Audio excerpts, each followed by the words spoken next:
Assalamualaikum warahmatullahi wabarakatuh. Nama saya Maulana dari kelas 11 IPA 1. Di sini saya akan membacakan monolog tentang Jenderal Sudirman. Sudirman lahir di Purbalingga, Jawa Tengah pada tanggal 24 Januari 1916. Dan ayahnya yang bernama Karsid Kartawijaya merupakan seorang pekerja gula di Banyumas. Dan ibunya Siem merupakan keturunan Wedena Rembang. Saat kecil, Sudirman diasuh oleh camat yang bernama Raden Cokro Sunario. Sudirman tidak diberitahu bahwa Cokro Sunario adalah ayah kandungnya sampai ia berusia 18 tahun.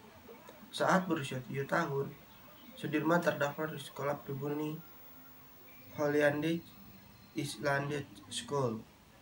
Sudirman dipindahkan ke sekolah menengah milik taman siswa pada tahun ke-7.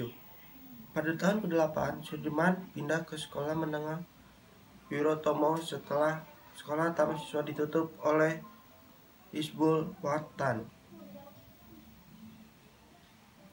Ia kemudian melakukan pendidikannya ke HIK Sekolah Guru Muhammadiyah Solo, tapi tidak sampai tamat. Selama merupakan pendidikan di sana, ia pun turut dalam kegiatan pramuka Hizbul Wathan.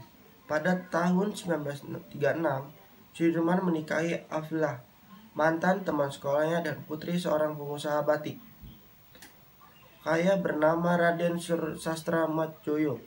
Setelah menikah, Sudirman tinggal di rumah mertuanya di Cilacap agar ia menabung untuk membangun rumah sendiri. Sudirman dan Aflah, pasangan ini kemudian dikaruniai seorang anak.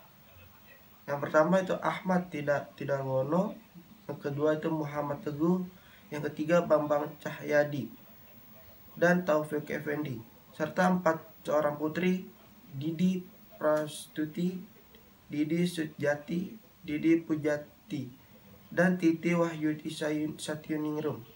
Pada tahun 1936, Sudirman kembali ke Cilacap untuk mengajar di sebuah sekolah dasar Muhammadiyah.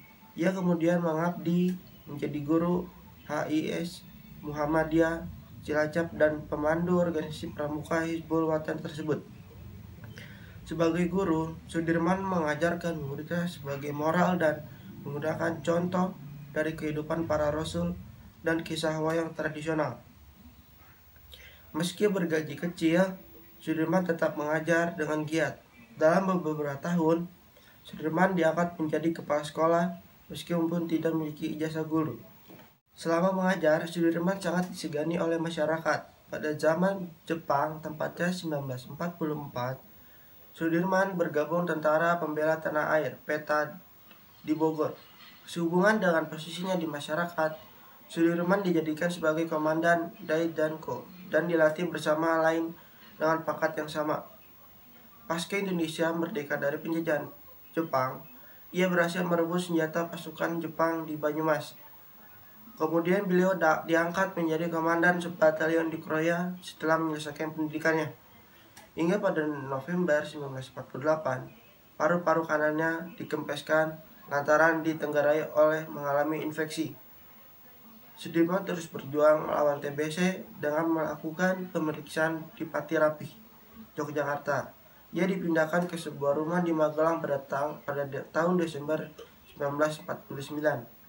Pada saat bersamaan, pemerintah Indonesia dan Belanda mengadakan konferensi panjang selama beberapa bulan yang berakhir dengan pengakuan Belanda atas kedaulatan Indonesia pada tanggal 27 Desember 1949. Walaupun sedang sakit, Sudirman saat itu juga diangkat menjadi Panglima Besar TNI di negara baru bernama Republik Indonesia Serikat.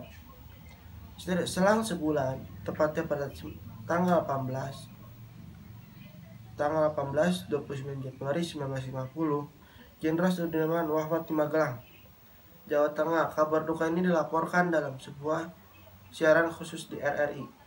Jenazah Sudirman disemayamkan di Masjid Gede Kauman pada sore hari. Jenazah Sudirman kemudian dibawa ke Taman Pahlawan Semaki dengan berjalan kaki. Sementara kerumunan pelayat sepanjang 20 km mengiringi di belakang. Sekian monolog Jenderal Sudirman. Wassalamualaikum warahmatullahi wabarakatuh.